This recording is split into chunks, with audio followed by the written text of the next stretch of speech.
తెలంగాణ రాష్ట్రంలో BRS BSP కలిసి పనిచేయాలని చెప్పి నిర్ణయించుకున్నాం. సిద్ధాంతపరంగా అనేక విషయాలలో సామీప్యత ఉంది.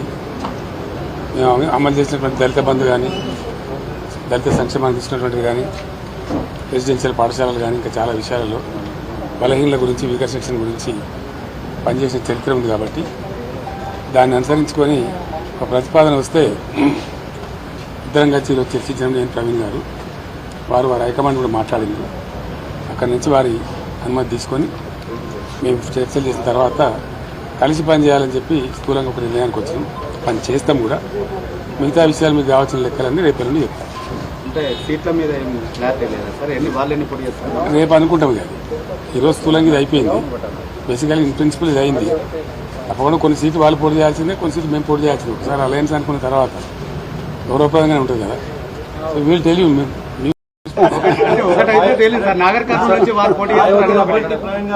పెద్దపల్లి నుంచి చేద్దా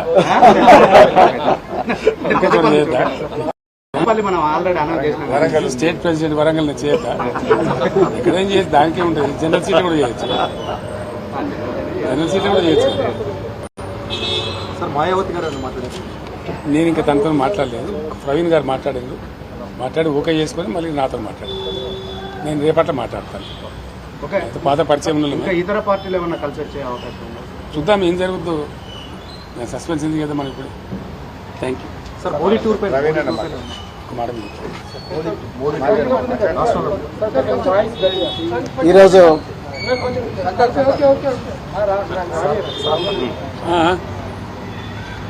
ఈరోజు తెలంగాణ మాజీ ముఖ్యమంత్రి శ్రీ పెద్దలు గౌరవనీయులు శ్రీ కేసీఆర్ గారిని కలిసినందుకు చాలా ఆనందంగా ఉంది.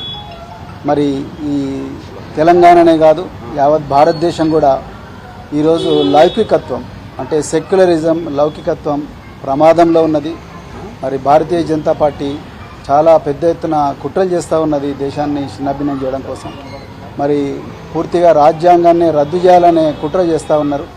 సో ఆ పరిస్థితుల్లో మరి సెక్యులర్ పార్టీ అయినా, మరి సెక్యులర్ భావాలు కలిగి సెక్యులరిజాన్ని నిరంతరం కాపాడిన మరి భారతీయ రాష్ట్ర సమితి వారు మరి నేను బైంజీ మాయావతి గారి ఆశీస్సులతోని మరి వారిని కూడా కలవడం జరిగింది.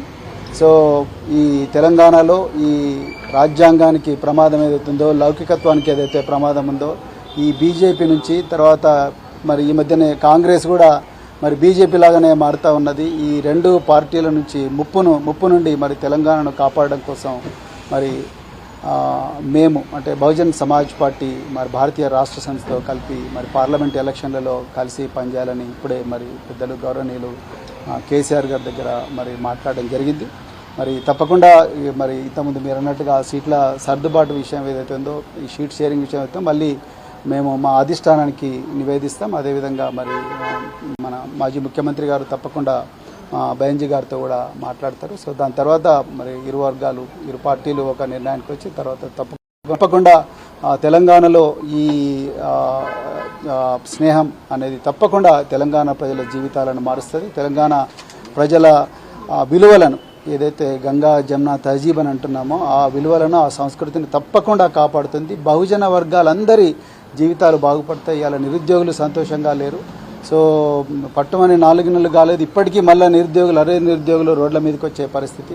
అదేవిధంగా పెద్ద ఎత్తున ఈ లౌకికత్వానికి తూట్లు పొడిచే సంస్కృతి అనేది మరి తెలంగాణలో వస్తూ ఉన్నది. అందుకొరకే ఈ స్నేహం అనేది, ఈ ఐకమత్యం అనేది రాబోయే రోజుల్లో తెలంగాణ సమాజాన్ని చాలా గొప్పగా మార్చబోతున్నది. సో చాలా చాలా ఆనందంగా ఉంది అలా మరి ఈ విషయం మీతో మాట్లాడుతున్నందుకు. తప్పకుండా తెలంగాణ ప్రజలు దీన్ని ఆస్వాదిస్తారు, ఆశీర్వదిస్తారని చెప్పేసి నేను కోరుకుంటున్నాను. కేసీఆర్ గారు మరి ఈ సమయం మాకు ఇచ్చినందుకు మరొకసారి ధన్యవాదాలు.